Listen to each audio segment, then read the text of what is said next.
Assalamualaikum warahmatullahi wabarakatuh. Perkenalkan nama saya Nurul Intan Aulia, NIM 12154217797.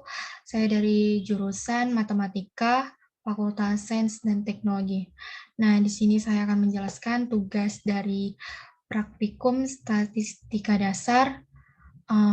Yang pertama yaitu tentukan nilai C kuadrat untuk DK sama dengan 18 jika luas di bawah kurva arsiran sebelah kanan 0,90 dan arsiran sebelah kiri 0,95.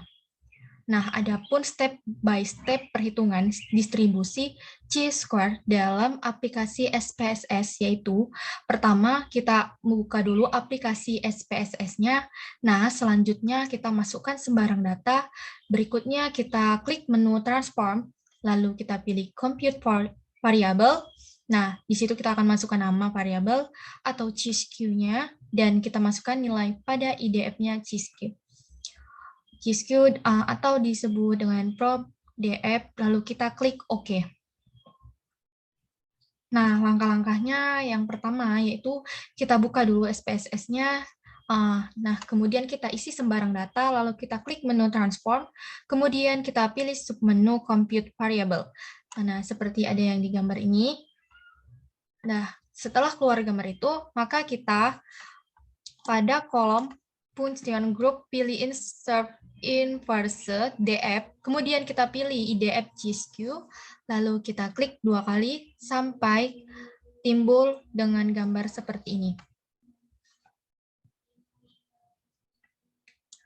Nah, selanjutnya kemudian kita masukkan nama variabel atau G-Skew dan masukkan nilai pada IDF G-Skew prop DF pada soal di atas seperti pada gambar di bawah.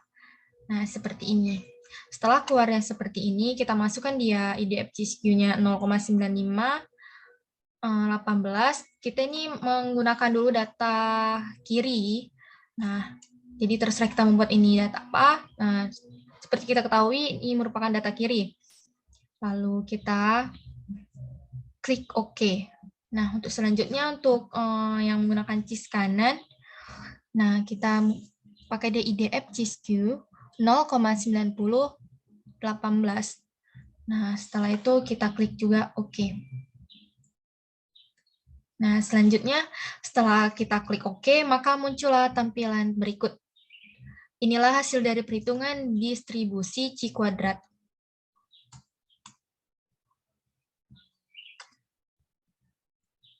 Hasilnya C kiri itu 28,87 dan C kanan 25,99.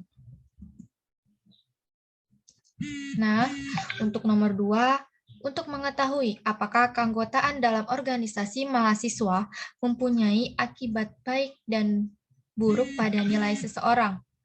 Nah, ini ada dia, data anggota dan bukan anggota pada tahun 1, 2, 3, 4, dan 5. Anggota pada tahun ke-1 dia 2,8, dan yang bukan anggota pada tahun pertama itu 3,0. Dan tahun kedua yang anggotanya itu 3,1 dan tahun bukan anggota yang kedua itu 2,8 dan tahun ketiga yang anggotanya itu 3,2 dan tahun ketiga yang bukan anggotanya itu 2,9 dan seterusnya seperti ada tabel berikut ini. Nah, dalam taraf nyata alfa sama dengan 0,01 tentukan apakah keanggotaan dalam mahasiswa berakibatkan baik atau buruk pada nilai seseorang dalam tahun 1 dan tahun 2 tidak diketahui dan diasumsikan berbeda.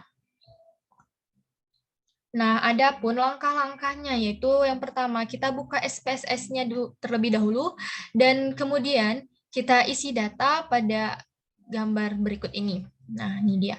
Keanggotaan dan type-nya numerik, weight-nya 8, desimalnya 0, labelnya kosong, values-nya non, missing non, kolomnya 8, alignment right, measure, scale, color input.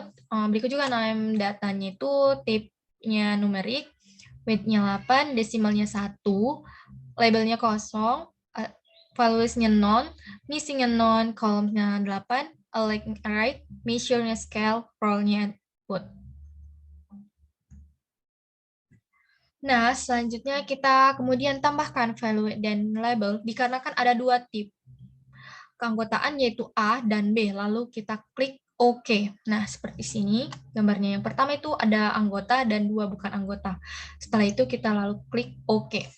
Nah, kemudian kita masukkan data dari keanggotaan sesuai pada soal. Nih, kita isi soal yang seperti yang ada di dalam tabel seperti ini. Nah, kita masukkan ke data tersebut. Selanjutnya, lalu klik menu Analyze, kemudian kita pilih submenu Compare Means, lalu pilih Independent Sample Test. Nih, pada gambar berikut ini. Nah, setelah itu, pada kolom Independent Sample Test, pindahkan variabel data ke test variabel dan pindahkan variabel keanggotaan ke grup variabel.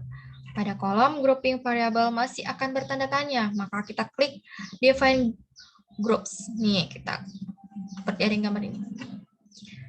Nah, selanjutnya pada kolom Define Groups, isi grup 1 dan 2 sesuai value tadi.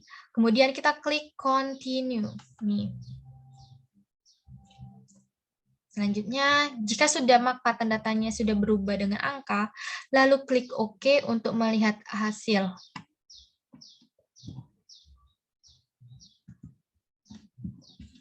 Nah, setelah kita klik OK, maka muncullah tampilan berikut ini adalah hasil dari pengujian kesamaan dua rata-rata. Nah, berikut dari hasil output atau kesimpulan, dapat kita lihat bahwa hasil statistik T sama dengan 0,183. T-nya itu 0,183 dengan derajat kebebasan DK-nya sama dengan 8. Bila dibandingkan dengan nilai T yang diperoleh melalui tabel atau menu transform pada SPSS, maka nilai T akan bernilai 3,35.